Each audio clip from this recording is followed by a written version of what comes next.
The Lounge with Johann Sebastian. Only here at Steelhead Stories.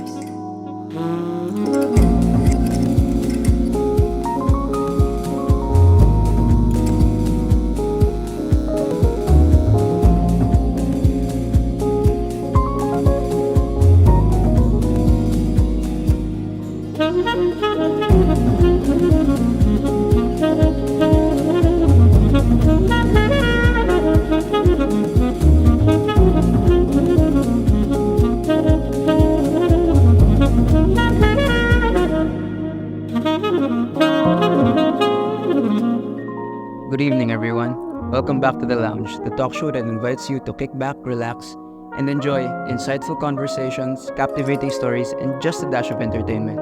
I'm your host, Johann Sebastian, and what I have for you tonight will surely open up your mind and provide some perspective.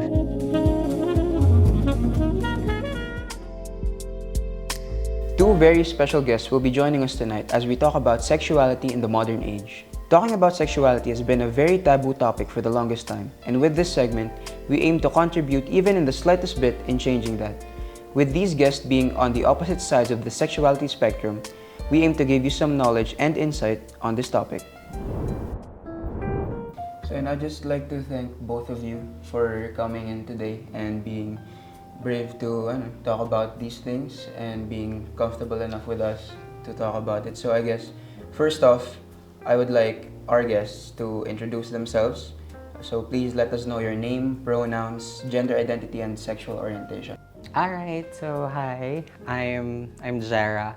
My pronouns are he and his. I identify as a gay guy, but I'm also a pansexual. Yeah, so that's me. Hi, I'm Earl. He or him. I'm the straight male, straight guy. Kung ganun. And sexual orientation, since straight. I guess to start off the conversations, I'd like to know when you realized you weren't straight and did anything in particular happen or Alright, so actually, at a very young age, I felt like I'm not the typical boy. When I was in kinder, so kinder pa lang siya. And to be honest, I know to myself that I'm effeminate at a very young age. And hindi ko rin alam kung dumating sa akin yung idea na it's something na, it can lead up to disappointment. I think naman is kapag sa straight is hindi mo na i-confirm na straight ka eh. Sa akin naman is I don't think I have yung thought process na naisip. Feeling ko may iba akong gender. I don't remember na meron akong gender. And with that, I would just like to know if there were any times in your life na you feel you were treated differently because of your sexuality, like in different aspects of life. Pagdating sa school, siguro I'm also lucky kasi when I was in elementary, I know to myself that I'm not straight. Though there are instances na nagkakagusto pa rin ako sa babae. Actually, nung grade 6 ako, meron akong top 10 na list ng pinaka-crush kong babae sa classroom namin. Nung nag-high school na ako, dun ako nagkaroon ng mga friends na super open nila when it comes to their sexuality. So siguro isang factor din yun. When it comes to workplace, I got also lucky kasi the field that I ventured into is very inclusive. I've worked in the BPO industry for 6 years already, and as we all know naman, sobrang open sa call center. So kahit anong gender orientation mo, kahit anong itsura mo, may tattoo ka, iba-iba kulay ng buhok mo, sobrang open sila. So for me, there was no moment naman that I was discriminated. Siguro merong mga instances, pero knowing na feeling ko naman kasi it's still up to you if how you will, take the discrimination. If magpapatalo ka, if you'll take it negatively, feeling ko dun lang siya magkakaroon ng negative impact sa buhay. Ikaw, Earl, do you think na may mga ganong situation? Straight naman, hindi naman tayo yung tinutokso na ano eh, no? Na abading ganyan. Pero meron akong experience na iba. So, ever since na bata ako is, ako yung shy type na mahinhin na malamya, malambot, gano'n. So, napapagkamalan akong bading, gano'n. Before, parang ginagawa talaga nilang insult ang sexuality ng isang tao. And, you know, I think na in our generation, we've made strides naman to lessen that and make it a more inclusive community. And just to piggyback off of that conversation, we would like to know if you think na in what ways would life be different if your sexuality was different? Well, to be honest, I guess my life would be boring if I were a boy. Siguro kasi at a very young age na mulat ako sa pagpe-perform. So bata pa lang ako, kumakanta na ako, sumasayaw na ako. Then nakikita ko during break time, merong mga grade 6 na mga gay boys na nagso-showdown dun sa stage. As in talagang tinatalo nila yung stage hanggang dun sa sahig, nagsisplit sila. And feeling ko hindi ko ma-achieve yung mga na-achieve ko in life if my sexuality is different from what I have right now. Yeah, for you, Earl? I think naman, as sa straight perspective, is parang ang complicated niya if kung iisipin kong magiging ibang gender ako. Parang para sa akin ang complicated. Since parang ang daming challenges na kailangan gawin. Totoo naman yun. Even some of the LGBTQ parents, parang ganun din naman yung sentiment nila na parang kaya sila takot na mag-come out yung mga anak nila is because hindi nila alam kung paano sila dapat gabayan. Kasi hindi naman ako part ng LGBTQ, yung anak ko LGBTQ. Paano ko siya gagabayan? Paano ko siya mapapalaki ng tama? Honestly, parang wala naman dapat standard eh. If you're gay, you should act like this. No. If you're lesbian, if you're transsexual, if you are bisexual, dapat ganito, dapat ganyan. Para sa akin, wala dapat siyang standard, set of rules. So since earlier we talked about some topics that some people already talked about, I want to get more personal with you both. Earl, I just want to ask, would you be open to possibly exploring a relationship with another guy, seeing as you're straight? Right now, I don't think I imagine myself with another guy then. Siguro hindi rin naman siya magbabago agad-agad. Pero in the future, I don't think din na meron akong relationship with another guy. How can you say na parang hindi mo nakikita? Siguro naman sa years, kung gaano na ako katagal na buhay, hindi naman ako nagkagusto sa another guy. So I don't think na in the future na ganun din kahabang taon, is I don't think nga talaga na magkakaroon ako ng relationship with another guy. Hindi rin talaga eh. Kasi ayun nga. I mean, gusto ko lang din malaman na parang how can you say na hindi ka open if hindi mo pa siya natitry? Kasi parang kunyari, sabihin mo, hindi ako mahilig sa kangkong eh, ayoko ng kangkong, pero di mo pa siya natitikman. I think sa preference na yun eh, di ba? So right now, masasabi ko na hindi talaga. In the future, I don't know, pero right now kung isipin ko yung future, hindi. That's a good example, no? So, syempre karamihan naman talaga sa mga straight guy is they don't want to be associated with another guy. But what if are you open with the possibility of being in a relationship with a trans woman? Siguro sa simula hindi kasi 'di ba there's a stigma ba or ano mang masasabi doon is medyo ma-shock pa ako if ever na meron na magkaroon ng trans woman na partner. In the end naman, feeling ko if love mo yung tao, kahit ano pa siya, kung ano pa yung pinanggalingan niya, I think tatanggapin mo pa siya in the future. Beyond genders naman ang love at yung affection. And to also piggyback off of that question, I just want to ask, do you think that trans women are women? Oo, kasi since nagpalit na sila ng ano nila, dun ba talaga nagmamatter yung sexuality nila? Dun sa genitals nila? Bale, parang itatanong ko na rin na if yung gender is it a personality ba or of a reference? Medyo confused din, tsaka napapaisip kasi nga, if yun ba talaga yung basehan ng sex? It's fair to be confused. Another question I want to ask for you naman is, so you mentioned earlier na you were lucky to be around a lot of people in the community, the LGBTQ Yes. community.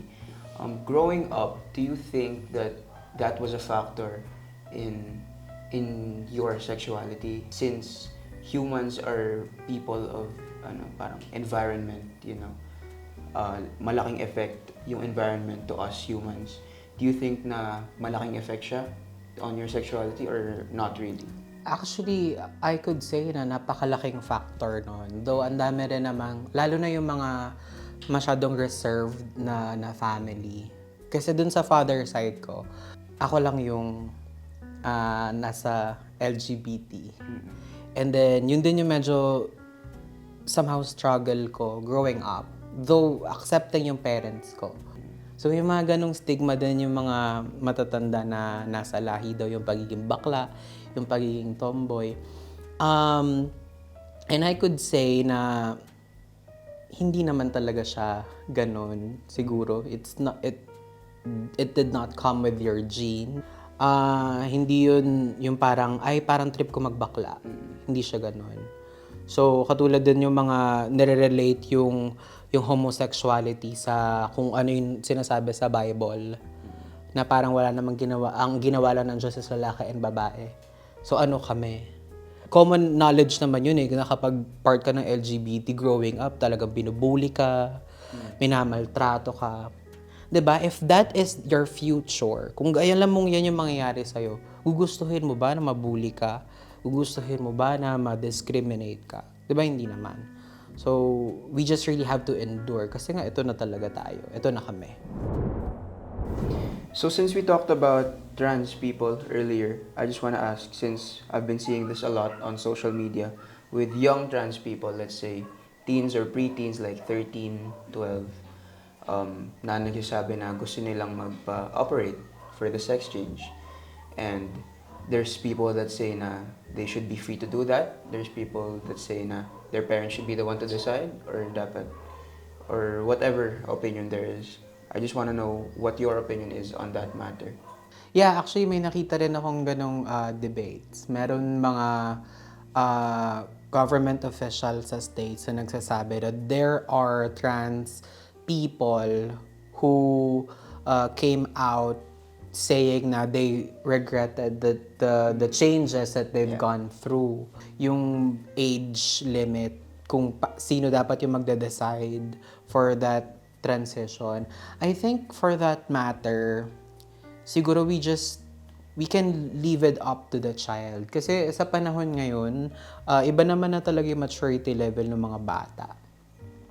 Given the advancement of technology all throughout the years, the access to different types of information. So, siguro what we can do is to give them proper education, the pros and the cons. Ikaw, Earl, in the future, let's say father ka na, and your kid comes out as trans, would you let them have a sex change at, let's say, 12 or 13? Ayun, I think nga katulad ng sinabi is it is up to the child if gusto niya ba talaga. Pero I think bibigyan ko pa siya ng maraming taon na mag-isip kung ano ba talaga yung gusto niyang gawin. Tsaka parang ibibigay mo rin yung magiging consequences if ever na meron ng mangyayaring operation. Since hindi naman siya madali na baguhin, and right now I think hindi pa perfect yung pagpapalit Process. Basta sabihin nila when they think of it, tapos give it time para mabuo yung decision nila. Well, for me, I think it's 18. Kasi dito sa Philippines, yun naman yung age na nagiging legal ka na eh. Yeah. Ibig sabihin, pag tungtong mo ng 18, lahat ng mga gagawin mo, ikaw na yung may responsibilidad. If I'll be a parent, actually gusto ko rin talaga magkaanak. Yeah. And as a parent na part ng LGBT community, parang if ever my child will be part of the community as well, then I think, kumbaga, meron akong idea of how to guide him or her to have a better life. Would you prefer that your child be a part of the community or not? Not really. No preference. No pressure. Wala namang kailangang bakla ka. Walang ganon. I was accepted by my parents. So, I have to reciprocate the same type of acceptance. Not only dun sa sexuality, but in all aspects naman. Kasi I've seen a lot of parents who are part of the LGBTQ community that like to say to their kids na parang, huwag kang maging katulad ko kasi mahirap. They're saying na it's hard growing up like me, and I would prefer na you would not go through that. No, for me, it's your responsibility as a parent to make sure that your kid will grow up in a safe environment. Hindi lang naman yun sa sexuality niya, di ba? Kumbaga, it's our job as parents to make sure na, yun nga, maging maayos yung paglaki ng anak natin. Kung ano yung mga wala sa atin in the past, we'll be able to give it, or we'll be able to make sure that our kid would have that in the future. So I guess that wraps up our segment for today, talking about sexuality in the modern age. I would just like to thank both of you again, Yes, thank you Shujara so and much. Earl, for coming here on the show, The Lounge, to talk to us. And before we sign off, I would just like both of you to reintroduce yourselves to this camera right here. State your name, pronouns, gender identity, and sexual orientation again, and your message to your community and the community on the opposite side of the spectrum. So hi everyone, again I'm Jera. My pronouns are he, his, and him. I'm gay and I'm also pansexual. And my message to the LGBTQ community is keep on fighting. You're also human. You have human rights. Your gender doesn't make you a lesser person. In fact, that's what makes you special. And to the straight community, thank you so much for your acceptance, for your understanding, for being a strong ally towards our battles. And hopefully, this will not be a divided community in the future, but we merge as we progress. I'm Earl. He, him, or his. And I think the message is, I think understanding is the key for acceptance. Also respect. I think it will be easier, not only for us, but also for them to belong to the community.